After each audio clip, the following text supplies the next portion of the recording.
안녕하세요. 오늘은 내 손 안의 작은 경찰, 폴보스 앱으로 보이스피싱을 예방하는 방법을 알려드리겠습니다. 폴보스 앱은 간단한 터치 한 번으로 보이스피싱과 스미싱 범죄를 무료로 예방할 수 있는 무료 앱입니다. 먼저 목차를 확인해 보세요.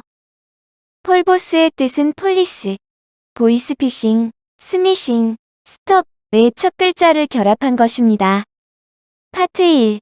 먼저 폴보스 앱을 다운로드하여 설치해 보겠습니다. 원스토어에 접속하세요.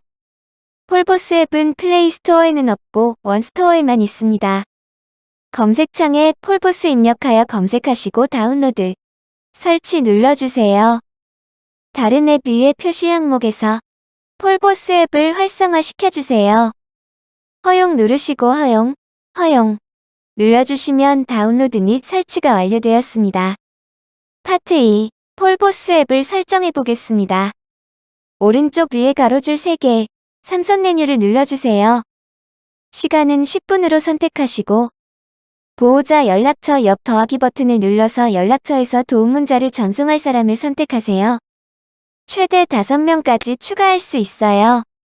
문자 스미싱 경고 설정과 카카오톡 스미싱 경고 설정을 활성화하면 문자나 카톡으로 전달되는 모든 링크에 대하여 진동음으로 경고해 줍니다.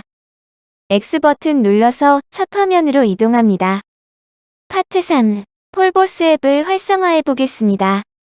중간에 회색 로고를 터치해 주세요. 로고가 회색에서 노란색으로 바뀌면 정보 보호 중입니다. 한 번 더 터치하여 색상이 회색으로 바뀌면 보호 서비스가 종료됩니다. 파트 4. 폴보스 앱에서 메시지와 알림을 확인해 봅시다. 전화기 위쪽의 알림 영역에 노란색의 폴보스 아이콘이 표시되어 스미싱 보호 활동 중임을 알려줍니다.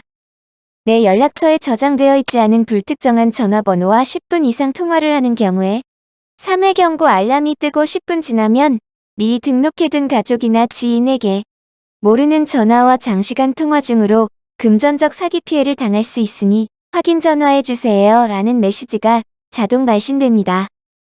최초 알림은 주의, 5분 경과 시 위험, 10분 경과 시 경고의 알림이 뜹니다. 이 폴보스 앱은 보이스피싱 피해 시 장시간 전화통화를 끊지 못하게 하여 금전적 손해를 입는 경우가 많은데 착안하여 만들어진 앱으로 보이스피싱 예방에 큰 도움이 될 수 있을 것입니다. 그럼 최근의 보이스피싱 유형을 알아볼까요? 예전 개그 프로그램에서 연변 사투리로 보이스피싱 전화를 소재로 삼은 적도 있는데 꼭 그런 이상한 연변 사투리로 보이스피싱이 오는 건 아니랍니다. 말투로만 보이스피싱 여부를 판단할 수가 없습니다. 첫째, 정부기관, 공공기관을 사칭하는 경우가 많습니다. 사용하지 않은 카드 결제 문자를 먼저 발송합니다. 그리고는 문제가 생긴 것 같다고 사이버 수사대를 사칭하며 개인정보 계좌 카드 주민등록번호를 알아냅니다. 그런 이후 원격 조정해야 한다며 앱 설치를 요구하여 피해자의 휴대폰을 마음대로 조종하여 카드 대출, 현금 서비스, 마이너스 통장 대출 등 거액을 탈취하는 경우가 있습니다. 검찰청, 우체국, 세무서 등등 관공서를 사칭하는 경우 전화를 끊고 다시 연락하겠다고 하십시오. 이때 상대방이 알려주는 번호로 전화하지 말고 꼭 검색해서 관공서의 대표 전화번호를 찾아서 전화하여야 합니다. 혹시 내 전화에 이미 상대가 요구하는 앱을 설치한 경우라면 내 전화를 사용하지 말고 유선전화나 타인의 전화를 이용하여 경찰에 신고하세요. 둘째, 대출 유도 보이스피싱이 많습니다. 저금리 대출 상품 미끼 문자를 발송하고 표시된 전화번호로 전화 유도하여 앱을 설치하라고 요구합니다. 이후 은행 대표 전화번호로 그 상품의 실존 여부를 확인하게 하여 안심하게 한 후 기존 대출금을 대환하여야 한다며 선입금을 요구하는 사례입니다.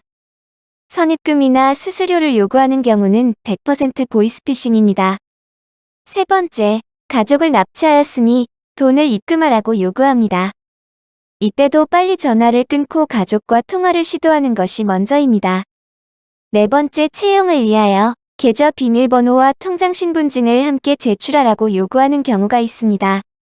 계좌 비밀번호는 절대 다른 사람에게 알려주어서는 안 되고 통장은 대포통장으로 악용되어 피해를 입을 수 있으므로 주의하십시오. 5번째 지인이 전화기가 고장났다면서 카카오톡 메시지를 보내서 전화 수리비를 내야 한다거나 문화상품권을 사서 전송해 달라거나 금전 입금을 요구하는 경우도 있습니다. 카톡 메시지 전송이 된다면 카카오톡으로 보이스톡 전화도 가능합니다. 반드시 지인과 직접 통화하고 본인이 맞다면 그때 입금을 하시는 것이 좋겠습니다. 특히 친구로 등록되어 있지 않은 해외 번호 가입자의 프로필은 주황색 바탕에 지고 본 이미지로 나타나므로 친구가 아닌 사람으로부터 도착하는 메시지 확인 시 프로필 화면을 잘 살펴보세요.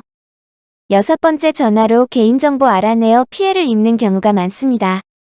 50에서 70대 고령층을 대상으로 전화통화를 통해 텔레뱅킹 가입 사실을 확인하거나 가입하게 한 후 명의 도용, 정보 유출, 범죄 사건, 연루 등 명목으로 피해자를 현혹하여 텔레뱅킹에 필요한 정보를 알아내어 피해자 계좌에서 금전을 사기범 계좌로 이체하여 편취하는 경우가 있었습니다.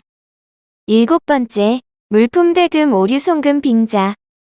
사기범이 범죄에 관련된 돈을 입금하게 한 후 문자 메시지 또는 전화로 물품 대금, 숙박비 등을 실수로 잘못 송금하였다고 연락하여 반환 또는 차액을 요구하여 송금받아서 편취하는 경우입니다.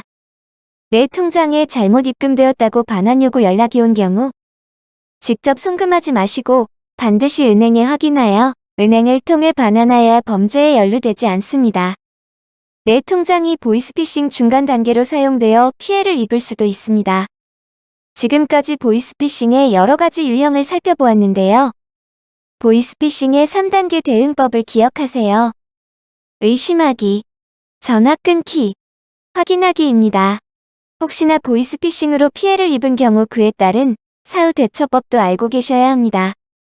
당황하지 말고 먼저 신고를 해야 합니다.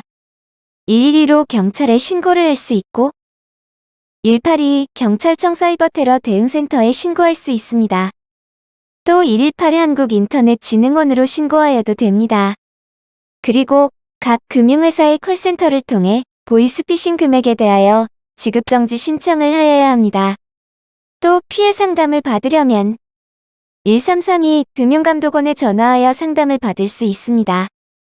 우리가 이 사실들을 미리 알고 잘 대응한다면 보이스피싱 스미싱 피해를 예방하고 피해를 입지 않을 수 있습니다.